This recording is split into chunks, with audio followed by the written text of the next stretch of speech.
Midnights with Mike at 11 on the dot, where the jokes are warm and the laughs are hot. Mike Bocchetti's the name, he's got the charm. With a face like a teddy, no cause for alarm.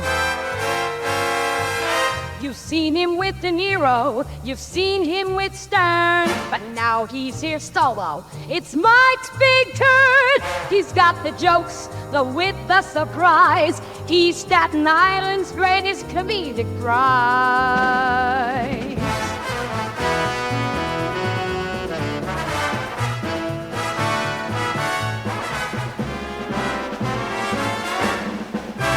It's Midnights with Mike.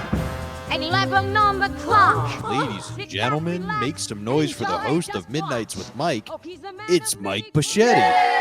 Everybody out there in America, overseas, people know us and don't know us, love us, may particularly hate us. Welcome to the show with me and Robert Tembler. Can you start it over? I'm screwed it up. I'm Dabby Ducky. Just keep going, buddy. I think it'll be perfect. Sorry about that, everybody. I just got a speech impediment as I'm trying to say Bobby Timbero's last name. That's the usual Mike Bocchetti. And expect more of that here and there on the show. Because nobody's perfect. That's why pencils have erasers, people. No one's perfect, and I'm far from the perfect candidate for perfection. And I like it that way. And I think you're as close to perfect as I've seen, Mike. Thank you. I'm happy to be here with you, Bob, and I'm happy that a lot of people are going to like this. We got a lot of fans, and the cool thing is, thanks to Bobby, a lot of this show is going to be unique, and we're going to have a lot of animation for you animation fans, which I've been a cartoon fan lover since childhood. And let's face it, people, I am one giant cartoon in real life. You absolutely are. You're more of a cartoon than a person. I love Mike, it, though. Are you excited right now as we're recording this? We're actually debuting. Our pilot is going live. It's so nice to do this because, most people are afraid to do it live. It's like, live TV shows, there was a TV show years ago in the 80s called Rock. About this big African-American black guy that was like in prison, I think, and they did a live show. Oh, wow. It was awesome because people are terrified of live shows because the mistakes that could have been made, people cursed or whatever happened, you know what I mean? And you screwed something up and you couldn't trace it. But hey, live is fun and it's interesting. Absolutely is. You do know this is being pre-recorded, but we're launching the pilot episode as we speak. Incredible because it's so wonderful the things we got with technology now. Because Bob, you're 32 years old. I hope I'm not giving your age out too soon. You know what I mean? No, right? Not at all. I'm just becoming mature. I started comedy when you were born. Probably. What birth month are you? May. Oh, whoa! You were like February, March, 4 months old when I started comedy. Holy cow. I started back in the 80s originally, but officially started, you were like 4 months old. Bob, this would not be possible back in 1992. No, but the future is now, and we're killing it. And we're going to start with our first segment of the show. We're not going to do a monologue this week. Instead, we're going to just have you take it from the top with some Mike's thoughts. Hit it, Mike. Well, I got a lot of thoughts about what's going on in the news right now. Some tragedies we hit with celebrities that I really loved. Actually, one of them I'm going to save it for the last person I talk about. I had a brief encounter with him. First of all, the great Pete Rose died early this week. And the thing about Pete is, I don't know the full story about his gambling, Bob. If he was, but there's a couple of ways to look at it, right? Pete Rose, the baseball legend, and Pete Rose, the real man, the person who he really was off the playing field. Yeah, exactly. And there's two ways to treat it. Number one, Bob, people could push aside who was personally and just remember the player and love him for who he was and put him in the Hall of Fame for that. Or people could keep crucifying him for the rest of the world, to the world ends, and not let him in. Why not let him in? It seems like with Ohtani getting caught gambling, they're covering up for him because he's a star. Why didn't they do the same for Pete? Is it because he was past his prime? Is it because he wasn't selling as many tickets? Yeah, I don't doubt that, and that's such a truthful thing to say because it's all business at the end of the day. Dollars and cents for them because But the thing is, I think another reason why they may be holding it back is no matter how much people love Pete Rose, because they let him off the hook, others don't think they're going to get away with stuff down the road. That's a good point. I mean, they did have the whole steroid scandal, and it seems like they've held pretty firm on all those guys. But you know what, Bob? But the thing also is, I kind of think about the. I know none of us were here yet, but about the 1918 White Sox scandal. You know what I mean? When they fixed the World Series. Yeah. And then, but the thing is, it might have been a different situation with them because all those ball players were threatened by big mob gangsters in Chicago in those days, right? And I knew what would happen to them if they didn't throw the series. Exactly. They'd probably get murdered. Now, I don't know if Rose had any of those kind of people involved in his betting thing. He may or may not. But the thing is, it was definitely more treacherous to them. Oh, absolutely. And the thing with Pete Rose is he only got caught gambling on his own team. Yeah. I mean, the thing is, like, they just held him, they just made him a mockery after that and just, like, threw him aside and cast him aside. And the thing is, we all make mistakes. And you know what? I hope justice is served. Either way, I hope he gets in. And if he does, it'll be great. But the only thing that stops me from thinking that is if they let him off the hook, other people do even more worse things maybe and try to get away with it. Yeah, like, you might have a football player who murdered somebody. No, yeah. No, well, he's not. He's in some cemetery someplace right now. But the next person I want to talk about is kind of an unusual guy, Frank Fitz from the TV show American Pickers. Did you ever watch the show? I am familiar. It's a great show. I love that show. That show was so unique because the thing is, I love antiques, old stuff like that. Some of the stuff that is fine was mind blowing. And that Frank was a huge toy and motorcycle lover. You know what I mean? That was his things. That makes sense. What would you sound like if you were on American Pickers? Don't they have to do the bidding? I'd love to have been looking for like ancient stuff, like from like the Roman Empire or like the American Revolution, the Civil War, anything from those time periods. But the thing is about Frank was, and TV makes people look different. So does film. Bob, Frank was only 5'5". Wow. He was a little bigger an inch bigger than Joe Pesci. He looked a lot taller on camera, right? I thought he was huge. No, but he's a big guy physically. You know what I mean? I mean, small guy physically. But I mean, big guy personality-wise. Oh, yeah. It's amazing how he became so popular. But the thing about Frank was he was very honest, and so was his co-host, Mike, right? Because I don't like, in a way, porn stars, those guys in Vegas. They seem kind of cheesy, and I don't trust them sometimes. No, I think they're fake. Why don't you like them? Sometimes they seem like they were like super passive aggressive. Not that I don't like them, but they seem like kind of cheesy and super passive aggressive. And that neighborhood, the pawn shop isn't in a great area. I went there when I went to Vegas, right? You know what I mean, right? Yeah. Well, you typically don't find pawn shops in the best areas. No, you're not going to find pawn shops on like 50th and 5th Avenue. You know what I mean? No, certainly not. No, but I mean, I passed pawn shops. But the thing is, with Frank, he tried to give an honest thing, and he was such a warm, cool individual. Rest in peace, Pete Rose and Frank. And the last individual I really admired out of all of them, what he called John Amos, from Good Times, movie Roots, countless other things he was in.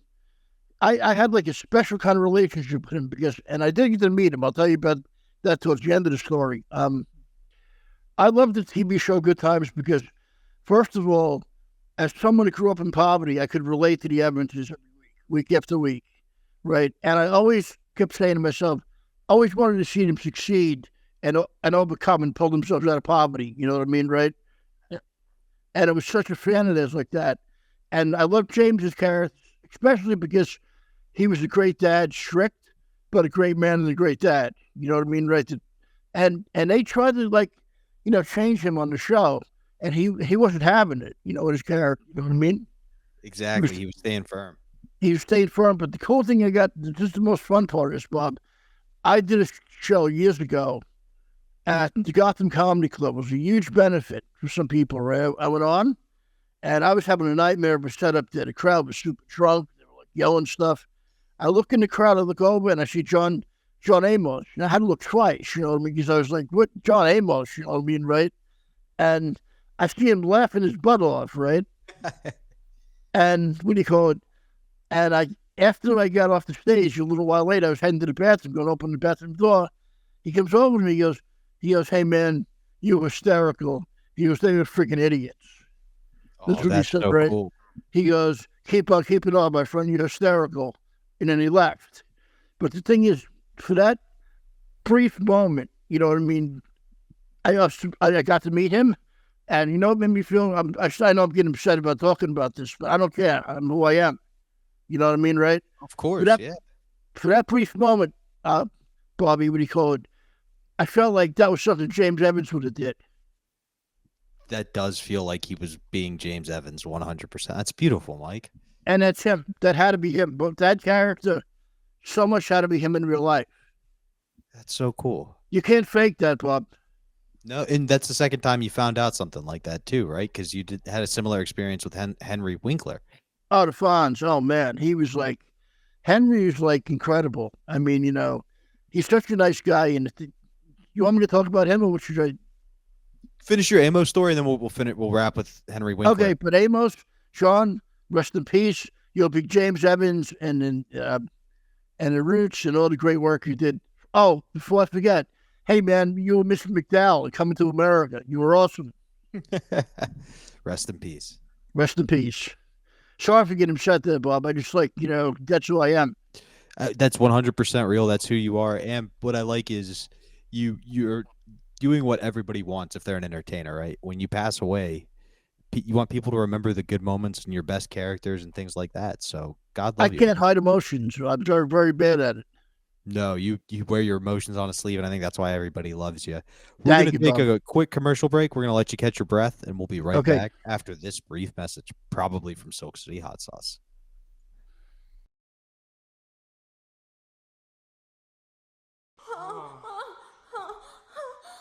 So fucking good, isn't it? Use code Mike, M-I-K-E. People have been looking and searching for Bigfoot for years.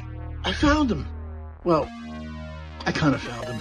Psychic Bigfoot. Use code Mike, M-I-K-E. Silk City Hot Sauce has a new flavor. Psychic Bigfoot. Use code Mike, M-I-K-E. Silk City Hot Sauce.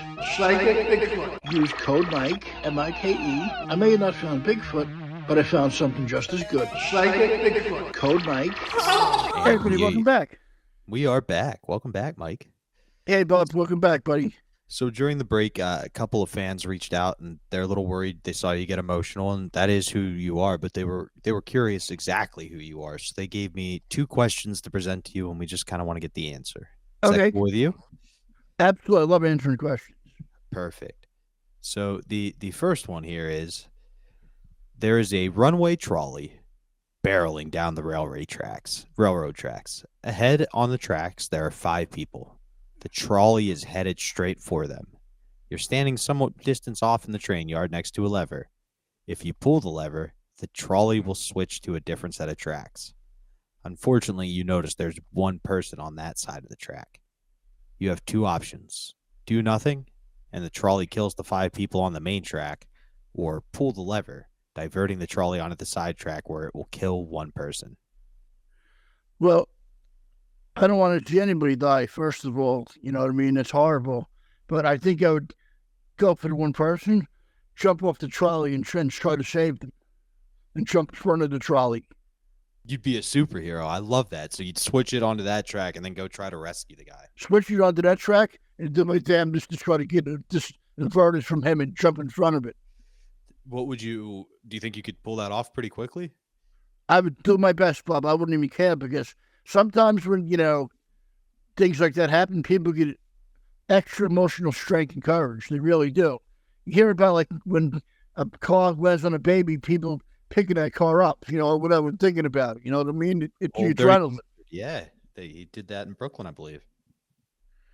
I wouldn't even think twice, because I wouldn't want to see any of them die, but, you know, 5 people and then that 1 person, I would try to grab them off the friggin' track, get them out of the way, shove them out of the way if I could. Okay, let's make it a little more intense. The one person looks like he's super heavy and out of shape, and the 5 people are 5 babies that you could easily scoop off the track. Well, you know what, Bob? Let the 5 people survive. You know what I mean? They're probably going to get out of there anyway. You know what I mean? A guy like him has no chance. I might as well do my best to try to save him. Go down in a blaze of glory with him. I always like trying to help the underdog anyway, more than anybody else. This is a big underdog, though, Mike. You think you can handle it? I wouldn't care, Bob, because you know what? WWJD, what would Jesus do? Crucify him and send him to hell, as Daniel Tosh said, right? Oh, no, he's an idiot. Maybe that'll happen to him. Maybe. You never know.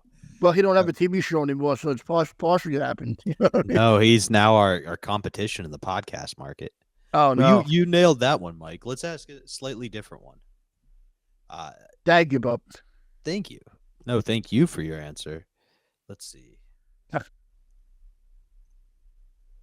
So, a pilot bomber bombs a munition factory that contains the enemy's weapons and thus shortens the war, ultimately saving 50,000 lives. Unfortunately, 1,000 innocent civilians next to the factory die in the bombing. Oh, no. Do you do that, or do you continue the war? That's a really tough one because I would try to go after the people who did it. You know what I mean? Like the country that did it. I would sadly continue it because you know why? You got to put a stop to them. Who's ever doing it? It's like that's why like anybody from like Hitler to like Castro to people like that, all evil dictators around the world need to be stopped before they get any further. Because here's a good example, Bob. What do you call it? How you know trouble's going to be brewing. Okay, you go to any country, you know, where you see a new leader, the guy's kind of calm and wearing a suit, and he's talking, you know, normally. It's fine, you know what I mean? He still keep guard up, right? But if all of a sudden, if that same dictator puts on a general's uniform and starts talking trash, you know, hell's going to break loose. Usually when you see your leader in a general's uniform, it's not a sign of good times, is it? Sadly, lives are lost, and sometimes it may cost lives to save lives because, like, look at World War II, right? What happened in Japan, it was Hiroshima, Hiroshima and Nagasaki were a horror story, bombing them people like that, the atom bomb. You know what I mean? It was horrific, beyond horrific, right?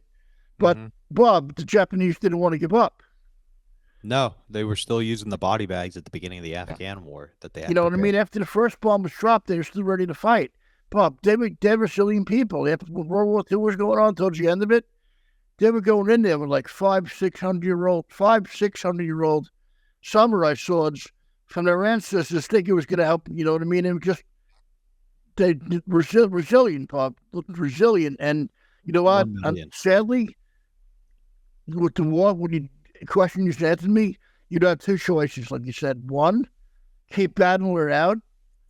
Number one, should be brutal, to bring the people to justice, or somehow just try to have a peace treaty, or just maybe, you know what?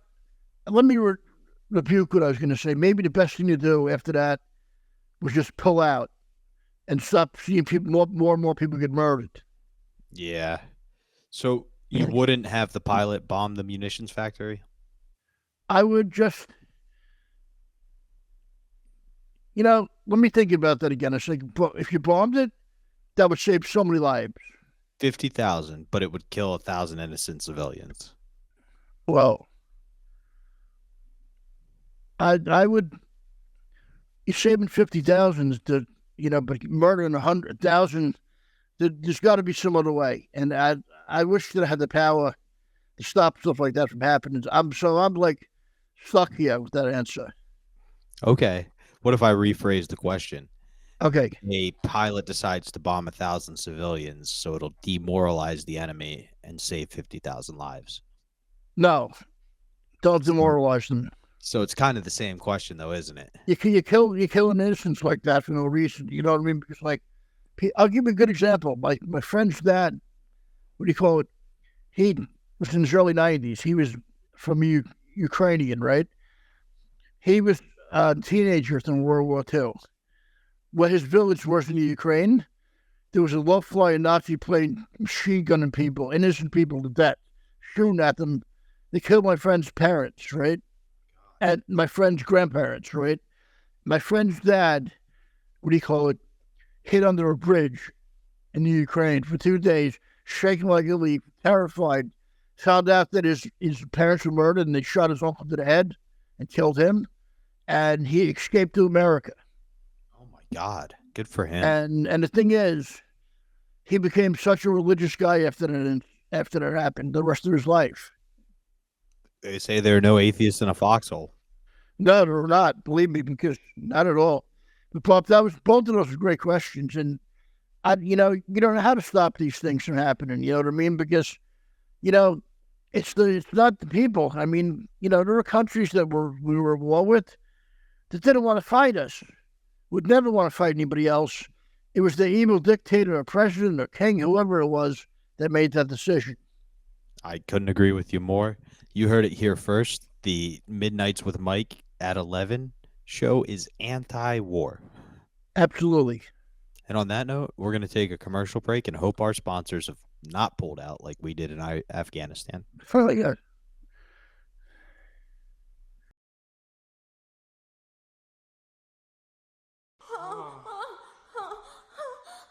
So fucking good, isn't it?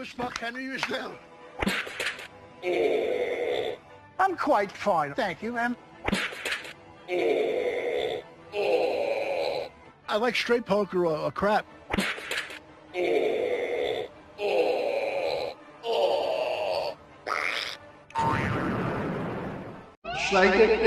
Use code Mike, M-I-K-E. People have been looking and searching for Bigfoot for years. I found him. Well, I kind of found him. Bigfoot. Use code Mike, M-I-K-E. Silk City Hot Sauce has a new flavor. Bigfoot. Use code Mike, M-I-K-E. Silk City Hot Sauce. Bigfoot. Use code Mike, M-I-K-E. I may have not found Bigfoot, but I found something just as good. Bigfoot. Code Mike. It's gonna be rock'em sock'em, baby. It's gonna be rock'em sock'em, baby. Hey everybody, tonight we're gonna have a topic of history, which I totally love, and Bobby knows I do, and people know me do, and people don't know me, they're gonna know now. The topic tonight's gonna be the history of all the conflicts they had in the Middle East since the beginning of time. Yo, what the hell am I doing back here? John Wills booth, but I got no role in this still. Ain't nothing in the past size for this tale. Might solve in the Middle East, but I might as well. People been fighting since the cave days, swinging stones, throwing shade in a million ways. From the Crusades to 9/11's brief, Muhammad was a Peter, but the Pope is the thief. Mike says it's simple, start with the youth. Teach them love, not hate, that's the honest truth. Jews, Muslims, Catholics in a land of peace. But for now, I'm back, so release. Who's out of here? Got no partner, strike for Mike's out there trying to fix you, everyone's life. Okay, well, it's not only the Middle East. Let's face it, right? People have been fighting with each other since the cave people day, right? They've been fighting, murdering each other for millions of years, right? And it's just how human nature can be. You know what I mean? And it's for some reason they just didn't, gel or whatever. But the bottom line is, okay, they've been fighting for thousands of years in the Middle East, since the time of Christ and before that even. And the thing is, okay, there was the Crusades, which was a horrible thing. And there's still remnants of the Crusades left. There's still, some people still think it's 1200 AD over there. You know what I mean? Not only here, but in America as well. Because first of all, okay, I'm Catholic and Christian, but you know what? I'm not perfect. Far from it. First of all, my religion is good, but I don't think it's, you know what I mean? Nobody should think they're the best. And the thing is that, okay, my religion has some faults, and I found faults with it because, especially with the Crusades, right? Okay, the Pope in the Catholic religion is supposed to be a representative of Jesus Christ, him on earth. You know what I mean? He's supposed to exactly cover who he is, right? WWJD, like you would say, what would Jesus do, right? The Pope had no concern for any of that kind of stuff because, first of all, the Pope had an army of thousands he could dispatch on people at any time to murder and pillage and take anything he wanted and bring it back to where he was, right? No regard. And not only that, the thing is, they were killing people in the name of Jesus Christ, which is so unbelievably psycho when you think about it. That man came here to help people and keep people together. He didn't want people murdering other people because they didn't believe in him. He would want you to believe what you wanted to believe in, and if you loved him, you did. And if you didn't, he would forgive you. You know what I mean? He didn't want people murdering his name. And the thing is, now the Middle East thing is very personal to me too, because I have friends that I know since I'm 10 years old from Saudi Arabia, right, that I grew up with. Now, the Saudis get a bad rep for being a big part of terror that goes on in the Middle East. The people totally, have a lot of blame on them. Okay, my friends came here when I was like 10 years old. They were like very nice people. They were laid back. They were kind of shy and timid because there was a new culture, a new place for them. So my mom befriended them. And the cool thing about them is, by being friends with people from the Middle East, I learned a lot about their culture. I smoked a hookah at 10 years old. I knew what pita bread was. I was having falafels at like 9 years old. Nobody knew in America what those things were. It was just in their community, right? And the thing about them was they were, been here since the early 70s, okay? And the bottom line is, they came from Saudi Arabia to escape all the blood and terror and horror that was going on day in and day out in their country, to get away from it. You know what I mean? They couldn't take it anymore. And a lot of people that are my age know about this. I'm not sure if you know about it, Bob, but sadly, in 1972, there was a terror attack on Israel athletes, and they were murdered during the Olympics. Murdered during the Olympics in the early 70s. My neighbors were from Saudi, and they cried just as much as American people did about the innocent blood that was spilled that day. And by the time 9/11 happened, Bobby, they were citizens for years, and they were just as upset, if not more upset than us about it. And the most saddest thing, Bobby, is that they were terrified for their own lives because they were American citizens for years, but they looked Arabic and had the culture, and they were afraid people were going to hurt them and kill them for who they were in America. But the thing is, some of these things you can stop. Okay, like I'll give you a good example. Like, okay, with the Crusades, Bob, that's a religious war between people. It's really, really almost impossible to stop that from happening. You know what I mean, right? Because there are too many people who have their beliefs, and it's not mean on both sides. Like, okay, when we had problems with the Russians years ago, right? That was more of an economical thing. They didn't like our lifestyle and how we made money. You know what I mean? They were envious of that. That was a social system type thing, right? You could fix that like you did. But Bob, it's almost impossible to fix, you know what I mean, any kind of holy war like that. And like I said, Israel itself is homeland to Jewish people, to the Muslims and Christians and Catholics as well. It's everybody's place over there. I just wish to God they would find a way to stay in peace and that it lasts forever. I think that's a beautiful sentiment. How would you solve the problem if you could? I don't know, Bob. You know what? You would really, to solve it, you would have to get the Muslim, Jewish, Christian, Catholic children. Start with the children and educate them and tell them how wrong some of these things are, and get to them. Get to the children. Get to them, because they're the next generation making it stop. That's a brilliant thought. If you can cut it off there, because the hate's been inbred at this point. Now you got to breed the love in. If you can, not just, don't have them give up their beliefs. You know what I mean? Don't have them give up if the only way you should have them give up their beliefs is if they're killing people in the name of their religion. I couldn't agree with you more. And on that note, do you think you solved it? You think you solved it there? That if the thing you should teach your kids to get rid of is if killing people for religious beliefs. Get rid of that. Get out of their brains, right? Anything else that they want to believe in their God or that whoever they believe in, That's their choice. Let them keep believing in that. You know what I mean? Absolutely. Don't take that away from them, because that's like, the sad thing is, Bob, I know Jewish people now, after the terror's going on in the Middle East, that are hiding the Star of David. It's horrible, Bob. You know what I mean? You know what? They should wear a giant star now when the trouble's happening, and believe in who they are. You should not give up your identity. I think whenever the trouble happens, that's the first thing they should do is make, they could even get like elbow guards where they put it out real big and everybody could see it like a yellow band. To see it, because you know what, Bob? Hiding it and being terrified is giving in to them. That's what they want you to do, because like when 9/11 happened here, Bob, that's why it happened like that. They wanted people to be terrified of coming out of the house, not doing stuff, staying in. They wanted people to be scared crapless. Bob, the best thing you could have did was come out of your house and give them a middle finger that day. You come out every day for the rest of your life. Absolutely. And what I'm saying, Mike, is like whenever there's a problem with the Jewish people, what we could do is give them almost like sweatbands that are bright yellow with the Star of David real big. So you walk down the street, there's a Jewish person. I think that'd be great. Absolutely. You think we should do that plan? Can you reiterate it to me? You got to be proud no matter who you are. And the thing is, pride is one thing, but killing people in the name of your religion is not a thing. How could they, Bob? I just don't get, like, and it was not just the people in the Middle East. The Christians did that here, Bob. They killed Native American people too for not, you know what I mean? Come on. The Inquisition in Europe, all kinds of stuff went on forever, and nobody stopped it. Well, nobody until now, because I think you just explained it best here, Mike. That's the takeaway message from this episode.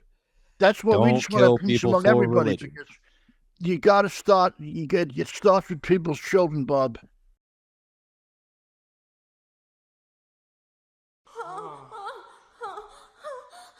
So fucking good, isn't it? Looking for a little spice in your life? Go to Silk City Hot Sauce and use code MIKE, M-I-K-E, for all your tasty needs.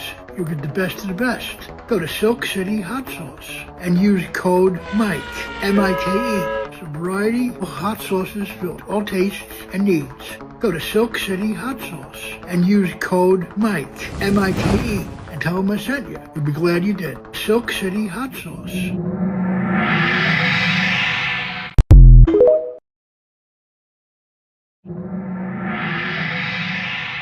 Go to Silk City Hot Sauce and use code MIKE, M-I-K-E. Go to Silk City Hot Sauce and use code MIKE, M-I-K-E. Go to Silk City Hot Sauce and use code MIKE, M-I-K-E. Go to Silk City Hot Sauce and use code MIKE, M-I-K-E.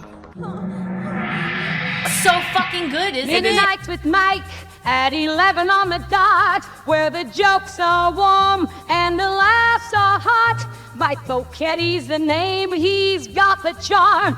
With a face like a teddy, no cause for alarm. You've seen him with De Niro, you've seen him with Stern, but now he's here solo. It's Mike's big turn. He's got the jokes, the wit, the surprise. He's Staten Island's greatest comedic prize.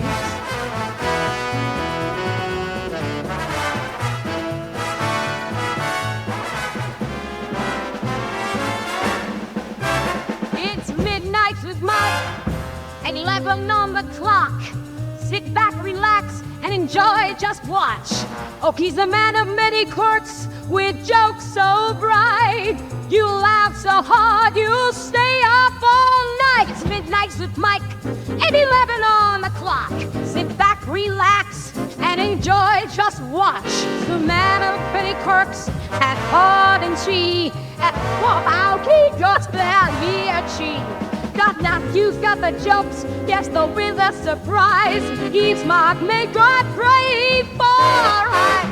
It's Midnights with Mike, 11 on the dot, where the jokes are warm and the laughs are hot.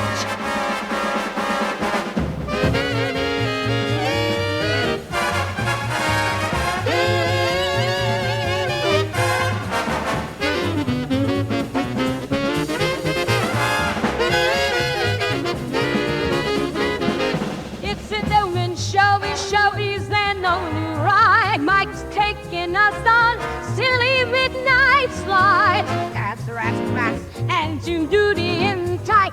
It's Mike at 11 making your